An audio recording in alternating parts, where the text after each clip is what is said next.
Cathy, Uber Eats is an on-demand food delivery app that is delivering millions of people the food they want, when they want it, at the tap of a button. Is that correct? That's correct, and thanks for having me on the show. So as you mentioned, Uber Eats is a on-demand food delivery app that lets users, or as we like to call them, eaters, request and get food delivered from their favorite restaurants at the tap of a button. So for listeners who are familiar with Uber, for us, it's really about bringing that same technology and convenience that people have come to expect and are familiar with Uber to the food delivery space. We launched here in Boston in April 27th, so a couple months ago, with 150 restaurant partners, and we've been adding new ones daily since then. Great. So what drove the decision to come to Boston? I know you're in New York City. I don't know exactly coast to coast where else you are, but what drove the decision to come to the greater Boston area?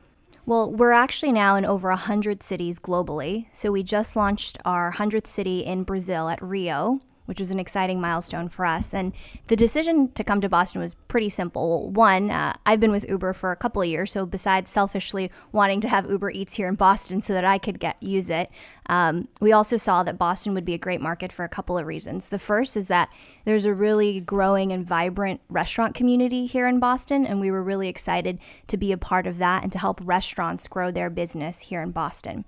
The second thing is we saw a lot of demand or heard a lot of demand from eaters and restaurants who are in the area and had heard about this service from other cities, as you mentioned.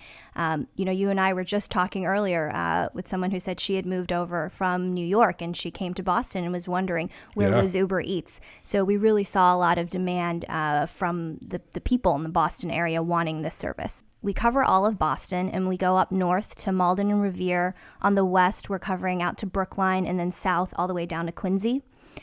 We also are pretty actively looking at expansion, so we have some pretty exciting goals to make sure that we're getting across all of Massachusetts so that everyone in Massachusetts has an ability to get food delivered from the restaurants that they want. In terms of hours, we're actually available 24/7, so we have a really expansive courier network. Right now, I think the first restaurant that opens on our platform is at 4:30 a.m. and the last one that closes is 3:30, but we are ready to go 24/7.